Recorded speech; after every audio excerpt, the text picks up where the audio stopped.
Thank you very much. So I will try to summarize what we are doing in the framework of this TrustSearch research project. And as you can see, this is not a mistake. I mean, I know that I'm not virtually at A Coruña in Galicia in Spain, but actually this is the presentation of the research project in a workshop there in June. So I took advantage. I already prepared this presentation. I share what we did with some colleagues over there, and that's why.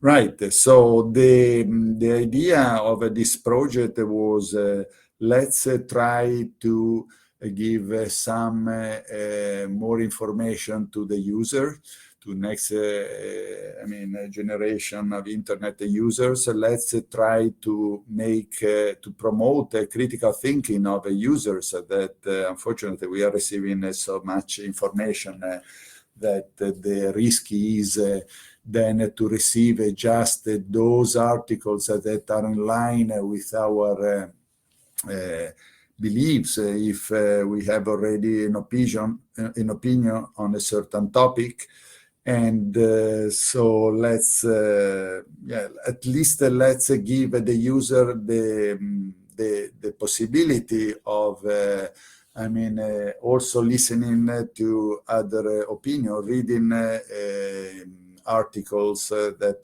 have a different stance and a different ideological orientation than what we could have. So this is the main idea behind. Okay, so first of all, saying something about the team. So this was a joint work done not only here at the UPV, but with a technological Greek center. And the information we could receive via looking for news with a search engine, or the information even with that we could obtain with social media. So this is a study, okay, a little bit already old, over 4 years ago, but gives already a picture of what the people think, because this is the result of the study done in 28 countries. So we believe that something should be done in order to increase this low records in trust in information sources. And moreover, there is a perception that by some, a good percentage of people, that the journalists and the reporters in general are trying to mislead somehow because of the news media they work for, and they maybe exaggerate a certain aspect. They give partially some false information, and news organizations are behind supporting a certain ideology. And so basically the opinion of a majority of people is that these media are not objective, and this percentage, you can see some numbers there on average, but in Spain is pretty high. For instance, 73% of people think this. Of course, we don't pretend we were the first ones to realize this problem. There are actually previous studies, or at least, at the prototype level, where, the news were considered to have a certain bias if the source was considered to have a bias. And so without distinguishing with respect to the different articles that could be published in the specific media.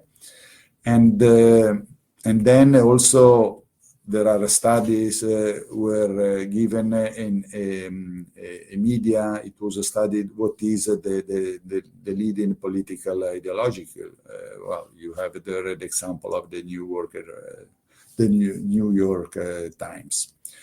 Okay, we instead decided to focus not so much on on bias detection, like it was done, for instance, in the previous studies, but more trying to promote the critical thinking. So trying to give a plural view given a specific topic to the user. Then, of course, you cannot force the user, but if you provide the information in a certain way, also information that has a different view on the topic, okay, maybe the user could be tempted to know what is the opinion of the other polarized part on the specific topic. And talking about polarization on controversial topics, we focus on COVID vaccination, climate change, and okay, well, I feel like crying because and immigration, because these three controversial topics are even more controversial, unfortunately, recently because of what's going on in the world. And we took into account 15 newspapers from Spain and the UK. And as I said at the beginning, we wanted to consider the stance and the ideological orientation of the source. Right, the stance of the article and the political orientation of the source.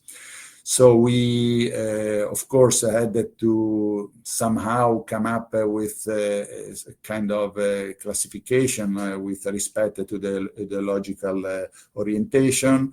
So some of the newspapers make it explicit.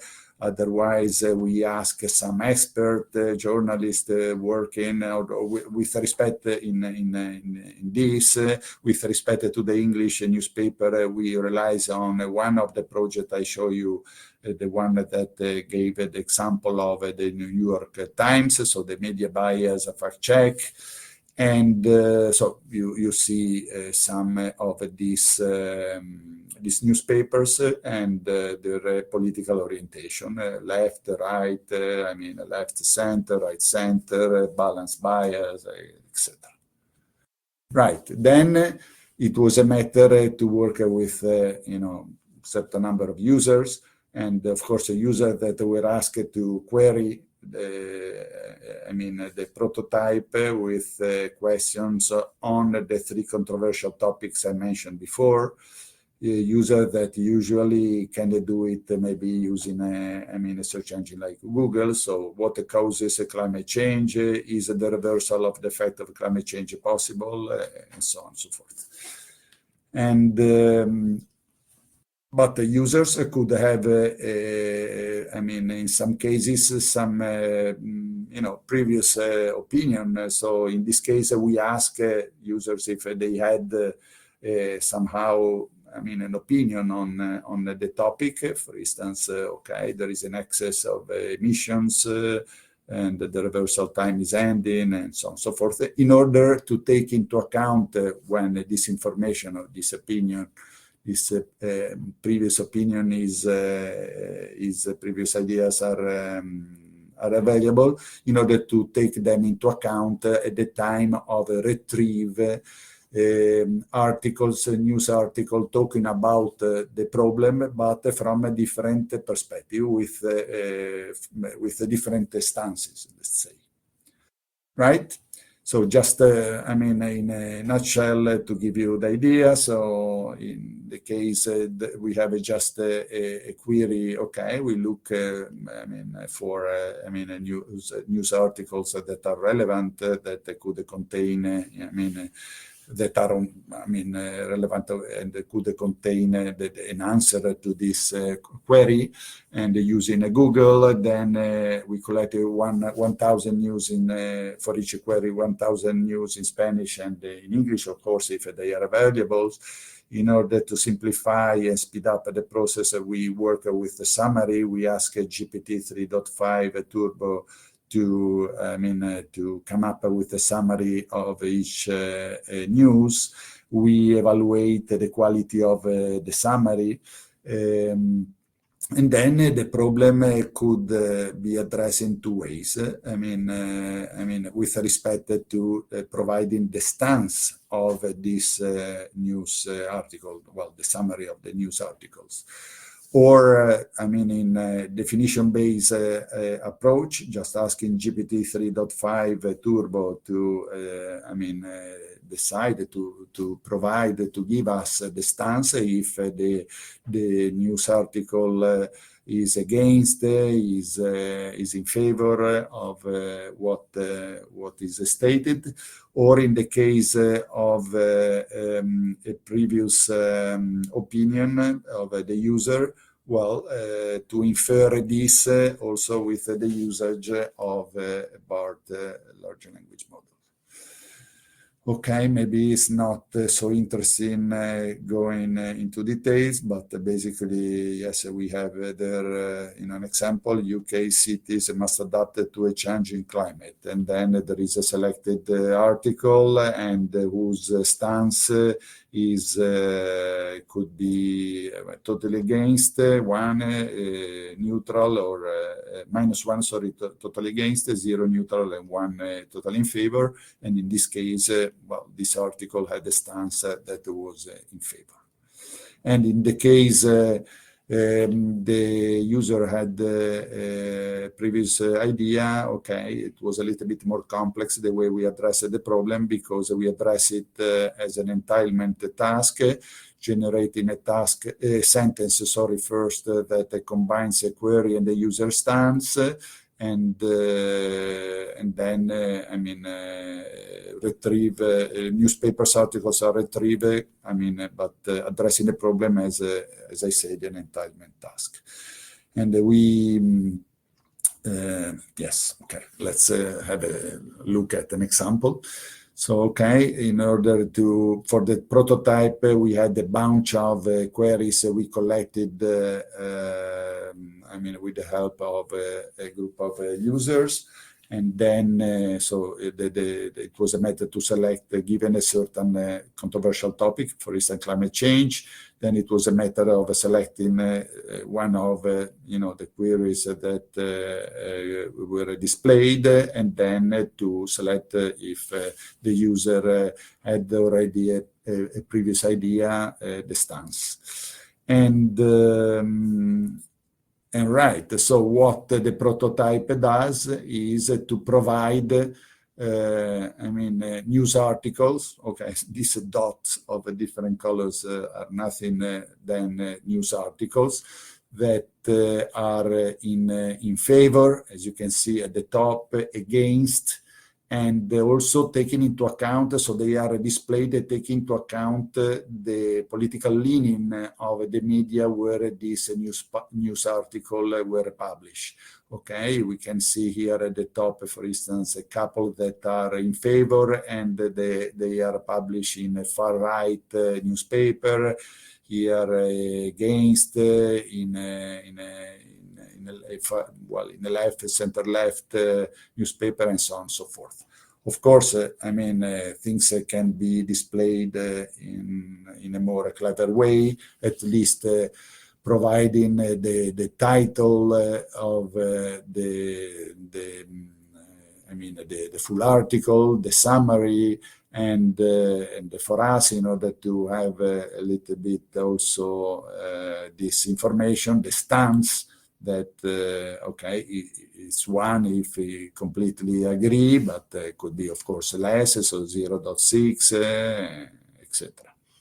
So the user could be intrigued to click also and read a newspaper on the topic with a different view that the user has, if he or she has already one, or otherwise, just reading, one with a certain stance and another article with another one. Okay, so this is another example. Let's skip. And then, of course, it was a matter. We had a social psychology in the team, and she wanted to carry out an experiment that made sense, because otherwise it would have been just our feeling, with a group of students where she teaches of the age 20-26, and basically they were asked first to give their opinion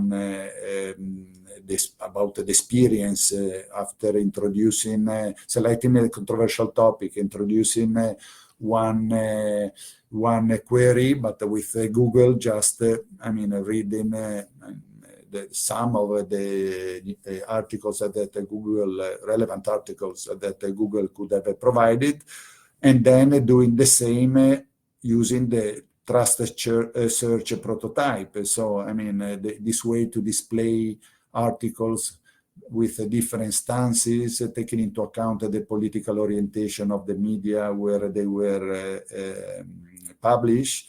And the very last evaluation was if somehow to evaluate if their critical thinking disposition changed. If they perceive that it was useful to read articles with a different stance.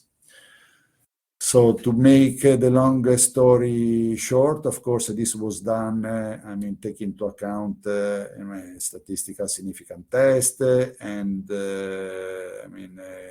so indeed, the majority of them said, well, from a statistical significant viewpoint, say that exploring articles of various stances regarding the same issues help them to be somehow more critical, to understand something about the other view, a different view than the one they could have if they had any. And also taking into account that the fact that actually if they had not provided this article with different stances in this way, they quite likely wouldn't have looked for this article in sources. They wouldn't have consulted sources that are not in line with their political ideology.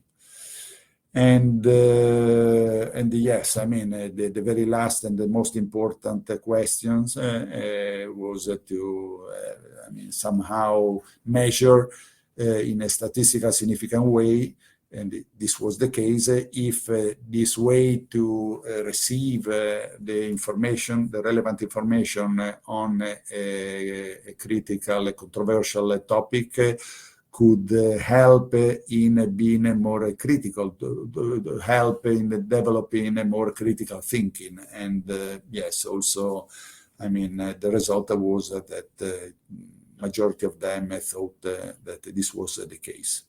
And this is what I tried to summarize.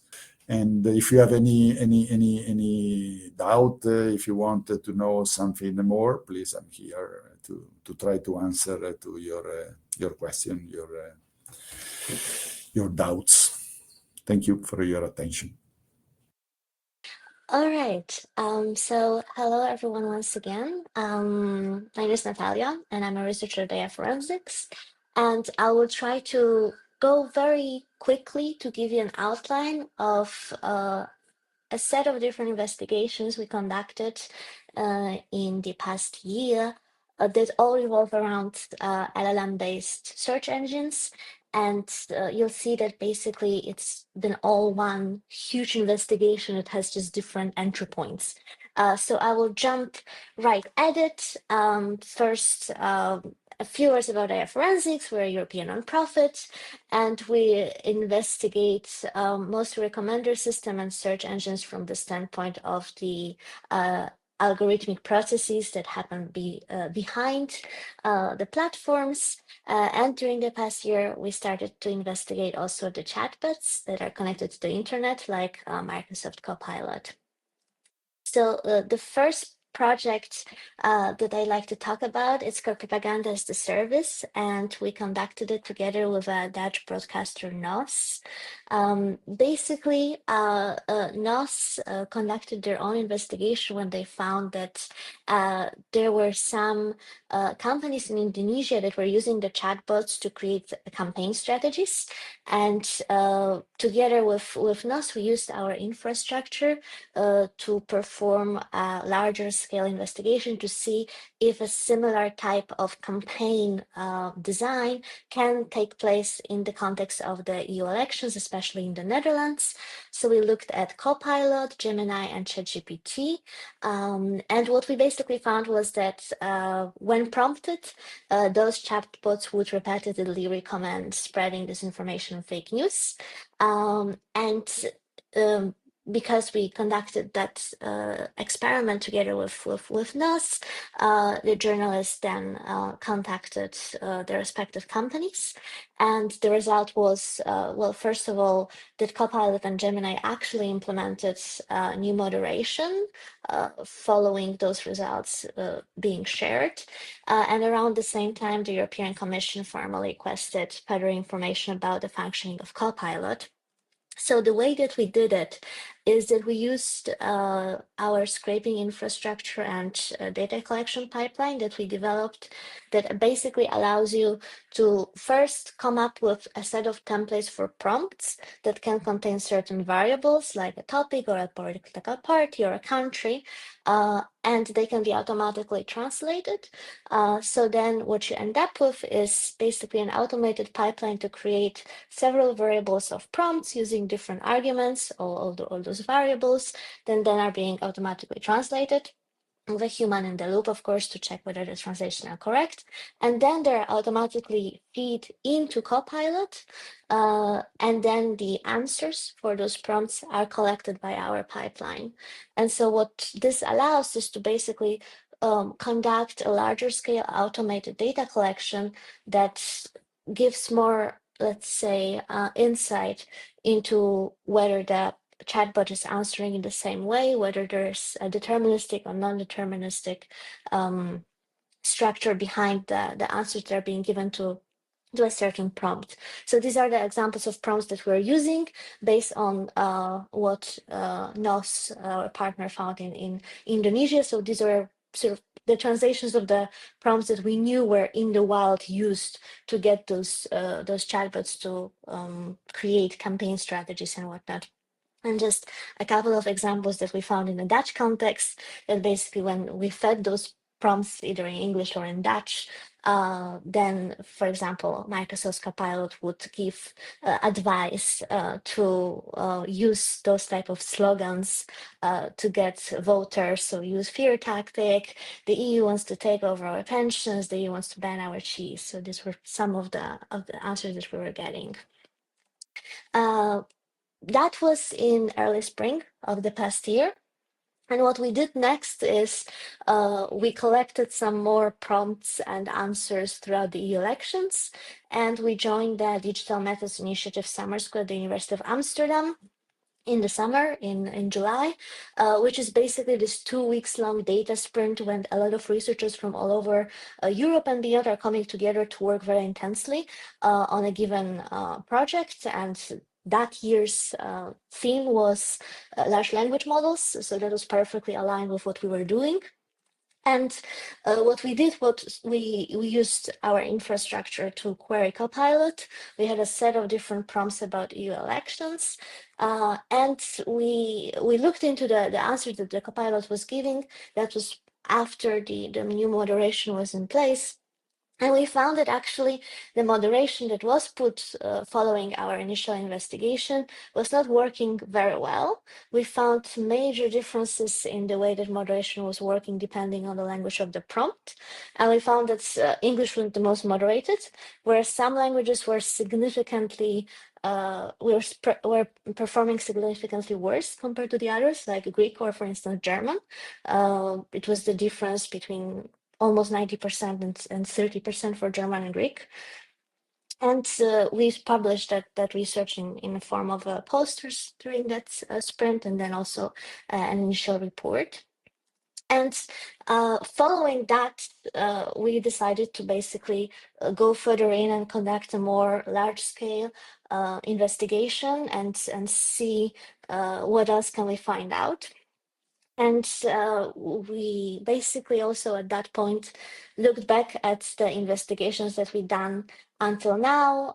So really that report was a major stepping stone in all the experiments and tests that we did at that point over half a year of looking into both the new developments and implementations of large language models-based chatbots with search engine functions, and also the different investigations that we did. So that this report was a way for us to really bring together all the knowledge and experience that we gained and put it in practice, and also collect it in one single piece of work. So we used a mix of automated and manual data collection. We looked at Copilot, ChatGPT, and Gemini, and we focused on consistency of this new moderation that was implemented in the context of elections. And what we found was that, well, first of all, Gemini was very good and consistent with the moderation of the election-related prompts that was introduced, almost 100% of consistency. Copilot was not as consistent. It was around 50%. And there again, we found this very high discrepancy between different languages. English was performing very well, Polish and Italian usually as well. But then other languages like Dutch, like Greek, Romanian, and German, where the moderation in the prompts in those languages was not very good. It was around 30%. Whereas for ChatGPT, there was no moderation at all in place for election-related queries.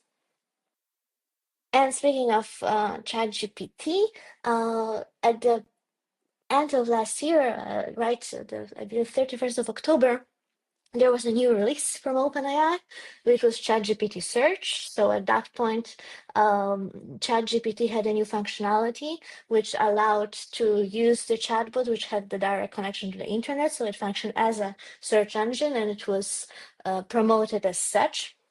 So we decided to jump right into it. And right after its official release, we decided to do a couple of tests to see whether there is any moderation, what are the shortcomings.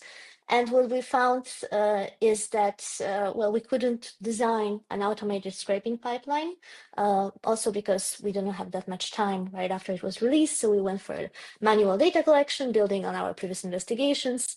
And what we found is that when it comes to linking to certain sources, especially Russian media, such as Russia Today, there were no safeguards or moderation that prevented the chatbot to link to those sources and to quote those sources directly when asked, which was a violation of both the ban put forward by the European Union and United States on Russian state-affiliated media.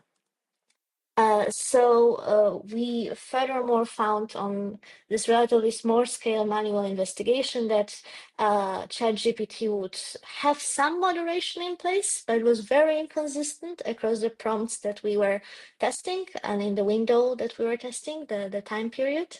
And compared to Copilot or Gemini, it was definitely performing not as well.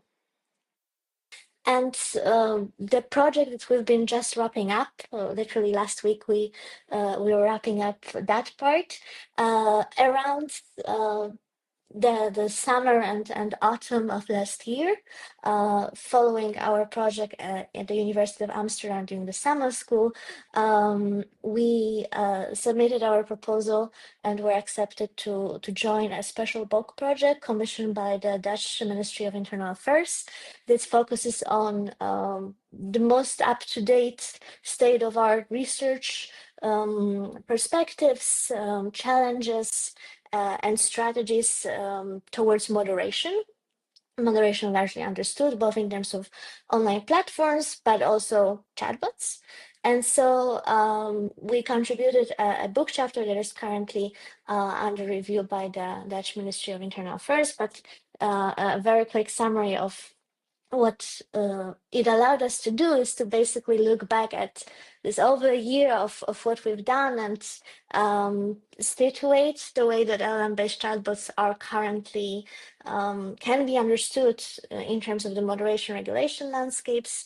And we described all of the methods and empirical approaches that we used during the past over a year, how they can be used, what kind of results you can get out of them. And we also talked about this shift in moderation that we discussed as active and passive. So the moment when the chatbots, in terms of the topic of elections, suddenly refuse to answer a given topic, and that's when the active moderation is kicking in, which is what we saw around the EU elections last year. And we talked about those two risk areas that we found. So the way that the chatbots can be used to produce propaganda as a service at scale, but also they can be exposed to produce misinformation as a default. So they link to incorrect articles, they provide incorrect summaries, and the answers that they give to the prompts are contain errors on topics such as elections. And so, yeah, I think that's basically it. So I will stop here. I hope it wasn't too fast, but I wanted to give a full overview of the past, yeah, the investigations that were very linked together and that I think give a good picture of what we've been doing.